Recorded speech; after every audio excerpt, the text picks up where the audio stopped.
This is News Nation. Your news, your nation. And after weather, the power of telling your own story. Coming up in 6 minutes, my conversation with one of Oprah's former producers about her career, her time at the show, and her message to all of us in this strange era of COVID. All new tonight, a message of finding your voice and sharing your story, even in what has been such a dark year for so many of us because of the pandemic. Sally Lou Loveman, you see her right there, is an author who learned a lot, to say the least, during her many years working for the one and only Oprah Winfrey. Only on News Nation tonight, she shares her story and talks about finding your purpose in life by simply speaking up. Sally Lou Loveman's taken on the world's biggest stages in Sydney, Australia, New York's Central Park, and the famed Harpo Studio here in Chicago. I had this opportunity to be in the front row of all these incredible stories that were told on the Oprah Winfrey Show. So story really mattered to me. You are the real PR for our show. Wouldn't you not say these are the people that you speak to? These are the people that you are the first line for people's real engagement with anybody or anything to do with the Oprah Winfrey Show. Loveman says her long love affair with TV began 4 decades ago, courtesy of her mom, who got her tickets to the Mike Douglas Show. And as soon as I got in that studio, I was like, okay, I am home. I saw this girl, this woman, I should say, on the set with a clipboard. And I was like, okay, whatever. You know, she was wearing the headset, so she was cool. She was carrying the clipboard, which made her official. And she was so busy. And she was a woman, because it was 1976. So for me, I'm like, what is this? And that moment at 14 really just set me up for what would be, a 36-year career in doing something that I loved every single day. So I always say yes to invitations from anyone who loves or likes you, especially your mother.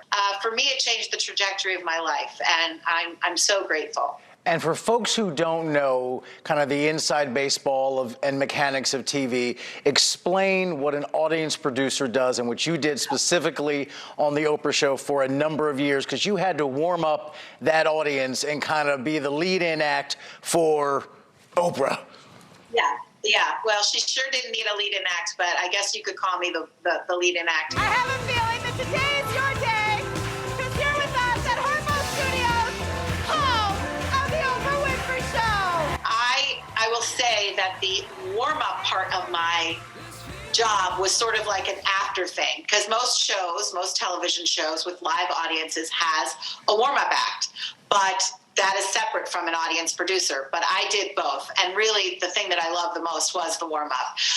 As the audience producer, I was in charge of tickets for the Oprah Winfrey Show. I mean, could you get a better job, right? And a question I know you've been asked many times before, what is it like to work with Oprah at the height of success in television? Well, I think what's cool from my perspective is that I started in 1987, and I actually interviewed with her in 1986 when the show went national. So maybe she's a billionaire now, but there's no change. She still rocked my soul every time she spoke. She is the same person that I met in 1987 as she is today. So I think that's pretty cool, because so many people who ride that journey of fame can't say that, and that's her appeal. When Oprah's long-running talk show ended, Loveman admits to opening a tough chapter in her up-to-then very glamorous life. I remember as the show was ending, we were in our final season, and I was in the little kitchen cafe, and Oprah came in, and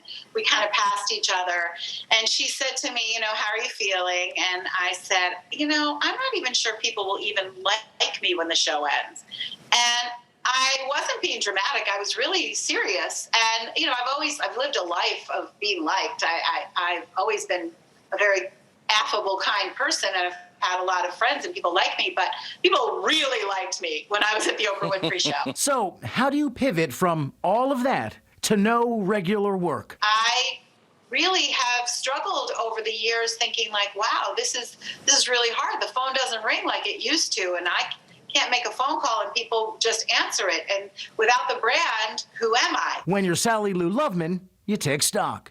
It was a beautiful moment in television and in time, and it was the right time with the right human and the right everything. And write a memoir titled Speak. It is my Speak Book watch party. And fill seats as an inspirational speaker, preaching the art and the necessity of storytelling. I just believe that stories connect us. They're our superpower. They are what make us realize we're more alike than we are unalike. Right now, we are in a period of time where we feel like we don't have control over much. And actually, we have control over nothing.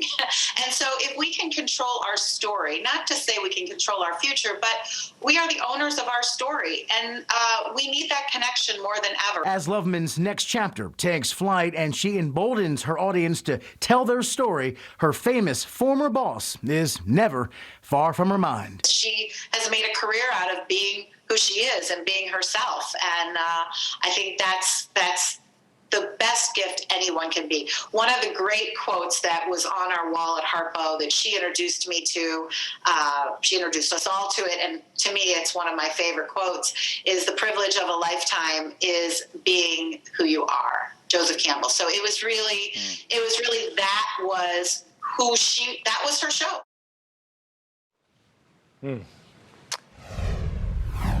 She was great to talk to. Yeah. We had a lot of fun. I think her message is fairly simple. You don't have to be Oprah, be on TV or whatever. It's in your own house, with your own family, with your colleagues at work, sharing your story. I think finding your voice and being comfortable in that, in who you are and what your life's about. And I think that's kind of the beautiful simplicity of her message. Yeah. All right. The owner of your story. Write that one down. I asked her for a free car after the interview. You get a car and you get a car. No luck on that. All right.